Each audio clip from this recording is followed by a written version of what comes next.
Mana Bu program di sini bisa diceritakan awal mula Promil di Klinik Utama Berkah Sehat, Bun? Ya, awal mulanya tuh bulan Januari pertama Promil di sini. Terus selang Januari, Februari, Maret, April, Mei saya telah datang ke Terus hasilnya gimana nih, Bun? Apakah sudah positif? Terus saya USG ke dokter hospital lagi, ternyata belum kelihatan. Terus kedua kali USG, alhamdulillah sudah kelihatan kantungnya. Dan sekarang udah ada detaknya ya, Bun ya? Iya, sekarang USG lagi, alhamdulillah sudah 7 minggu sudah ada detak jantungnya. Iya, alhamdulillah. Lalu kesan buat dokter sama pelayannya gimana, Bun? Pelayanannya baik. Terus dokternya juga ramah banget. Terima kasih buat dokter Puspita dan Klinik Berkah Sehat karena promil saya bisa berhasil dan alhamdulillah banget. Alhamdulillah ya, Bu. Terima kasih, Terima Bu. kasih. Ya, sama-sama.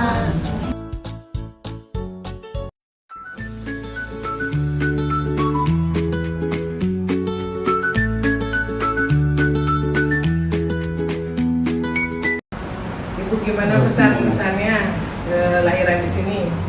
Alhamdulillah, terima kasih buat dokter Puspita. Senang banget bisa persalinan di Klinik Berkah Sehat karena emang dari awal juga kontrol USG itu sama dokter. Terima kasih ya, Dok. Ya, Senang sama-sama. banget. Sehat-sehat ya, Iya. semuanya, Iya. keluarga. Terima kasih. Dokter yang baik. Pelayanannya bagus, apalagi Bagus. Bu bidannya ramah banget. Ya, terima kasih banyak.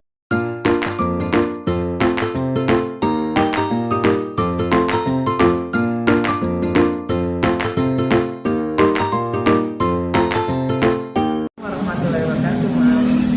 Hari ini sangat cerah sekali, alhamdulillah kita bisa diberikan kesehatan. Nah, kita mau infoin ya manusia tentang masalah dari infertilitas ya. Jadi untuk kesuburan itu berbagai macam penyebabnya ya.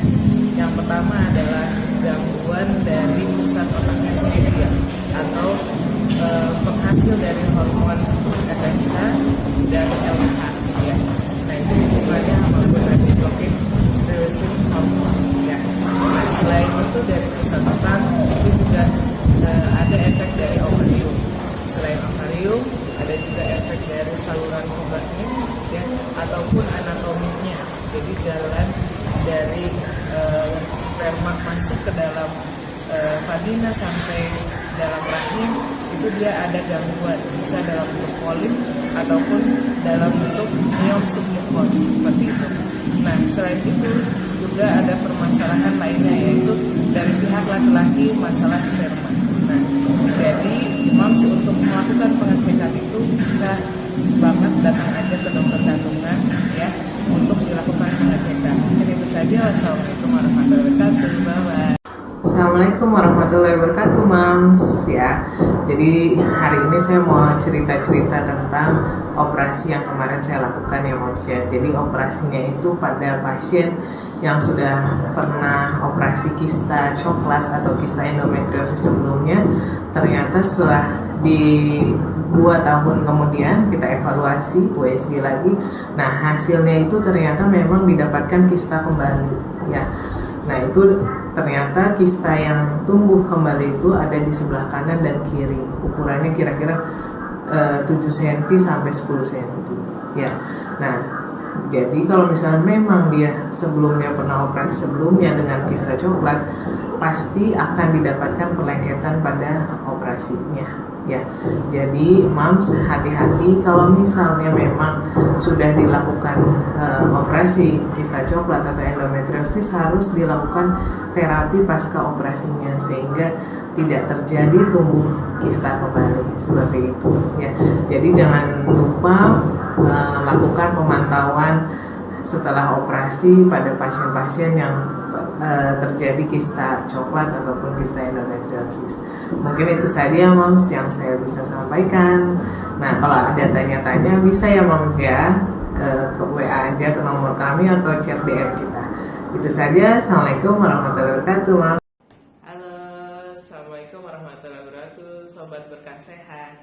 Nah, hari ini saya mau cerita ya, ada 2 kasus. Yang pertama, kasusnya itu adalah jadi ada seorang wanita, dia memang merasa keputihan terus-menerus ya.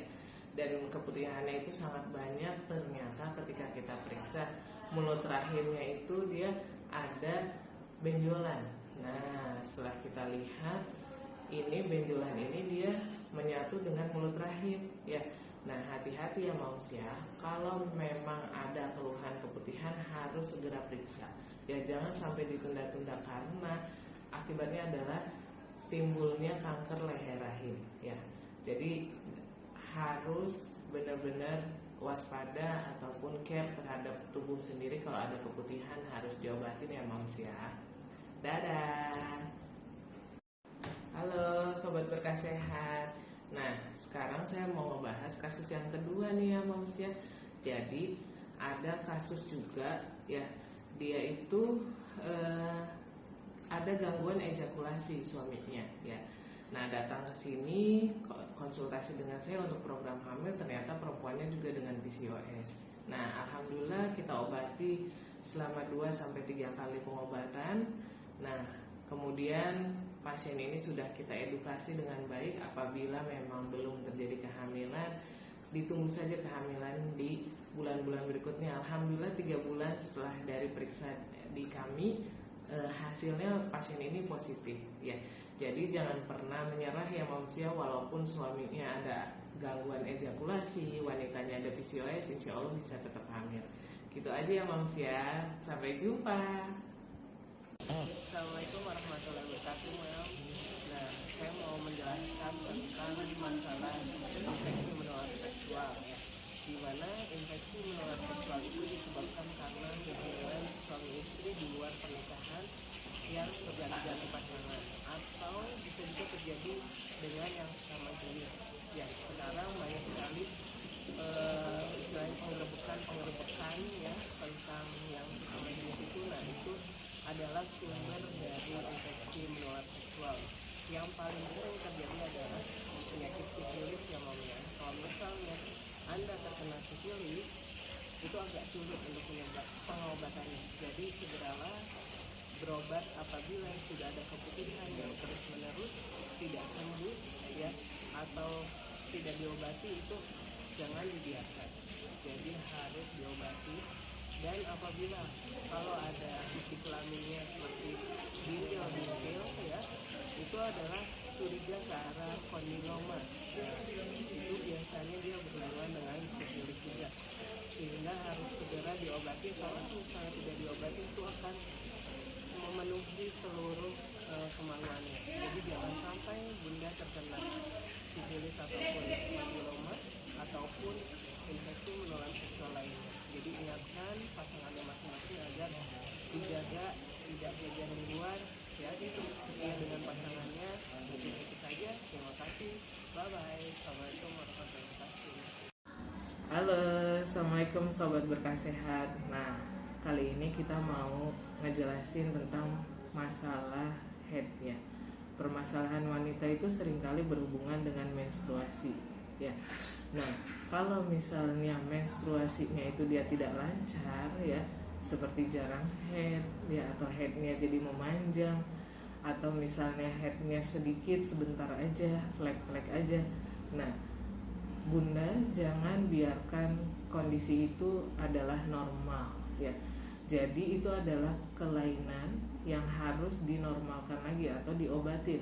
Karena apa? Hal tersebut itu seringkali bisa membuat terjadinya kista endometriosis ataupun adenomiosis ya. Bahkan wanita-wanita yang dia belum pernah hamil seringkali bisa terjadi hal ini bun ya. Terutama zaman sekarang ya, pola makannya itu lebih cenderung ke arah makanan fast food. Hati-hati, dia bisa menyebabkan timbulnya adanya kista endometriosis ataupun adenomiosis ya. Jadi bunda-bunda semua harus diperhatikan betul untuk anaknya atau diri bunda sendiri. Kalau memang ada gangguan hormonal atau gangguan head, silahkan konsultasikan aja bun ke sini ya dengan saya di Klinik Utama Berkah Sehat ya. Mungkin itu saja yang bisa saya sampaikan. mungkin nanti kita akan next bahas lagi permasalahan lainnya. Oke? Mungkin itu saja. Assalamualaikum warahmatullahi wabarakatuh. Bye bye.